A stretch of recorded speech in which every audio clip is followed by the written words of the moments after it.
dollar getting weaker, it could be great and terrible for your next project. I'm Adam Leipzig. I have managed the financing of productions in multiple countries, in multiple currencies, and I have learned that you can really get burned if you do not keep your eyes on the currency exchange rate. So right now, the dollar is going down.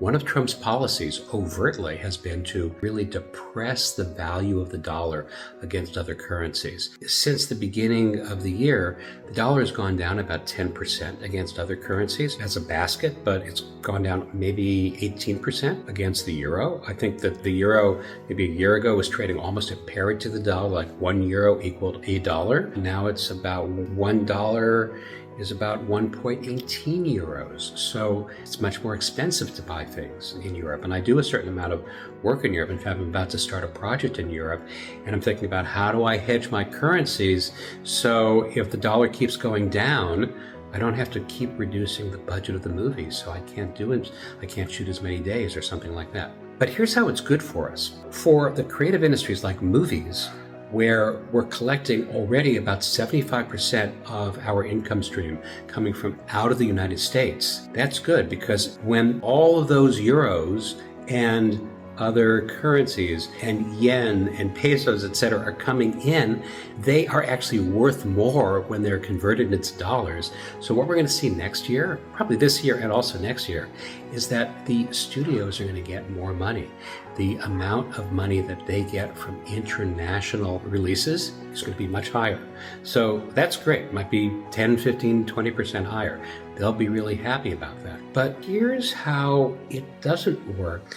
If you're making things, that lower dollar, not really great. And I know that the whole theory has been, well, if we make the dollar lower, then other countries are going to buy more things from our manufacturing. We're going to reinvent American manufacturing. And then the theory is that if a lot of immigrants are deported, then U.S. workers are going to come and fill those jobs that many immigrants have been taking. And the factories are going to start being busy again, and those conveyor belts are going to be running, and they'll be working 24/7. There'll be a lot more jobs. These are untested theories. I'm not sure I buy them. Let's say we are manufacturing things. Let's say we're making something that is creative, like this. Here's a guitar pick. It's actually a real US-made guitar pick. It's a very nice guitar pick, made in the USA. And let's say, for example, that this guitar pick sells for $1. And a year ago, it sold for €1 also, because $1 and €1 were about the same. Well, today, the dollar is worth less. So €1 buys more. So maybe instead of buying 10 of these guitar picks for €10, you could buy 12 guitar picks for €10. Okay, so here's a couple questions. First, do you really need 12 guitar picks? If you don't need 12 guitar picks, you're just going to maybe pay €8 and still get 10 guitar picks. If you're going to say, okay, I'll buy 12 guitar picks and I will still pay €10 for them, that means we're going to get the same amount of money, but we've got to make 12 guitar picks. So that means I'm working harder, I'm working more, I'm making 12 guitar picks for the same amount of money coming in. Meanwhile, has my cost of food gone down? No, there's inflation here.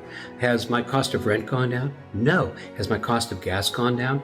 No. So I'm working harder, I'm making more guitar picks, I'm getting the same amount of money. Maybe I'm shipping more guitar picks out of the US, so I'm working more shifts, but my economic position has not really improved. So that's kind of the fallacy of crashing the dollar. I think that a strong dollar is actually way better for our country. And because the dollar has been a reserve currency for the whole world, it's actually good because it creates political stability as well as economic stability. Anyway, that's not what's happening, so we just have to be prepared. Movie studios, people, companies that are exporting intellectual product that is selling wildly outside of the US, those companies are going to reap the benefit of a weak dollar. People who are making things in the US, I don't think that people who are making things, I really don't think manufacturing is going to reap the benefit of a weak dollar. But let's check this together and let's look at it together, because currency, like all other things, affects everything that we do in the creative industries. And it's like a wave. We got to ride the wave. We can't let the wave ride us.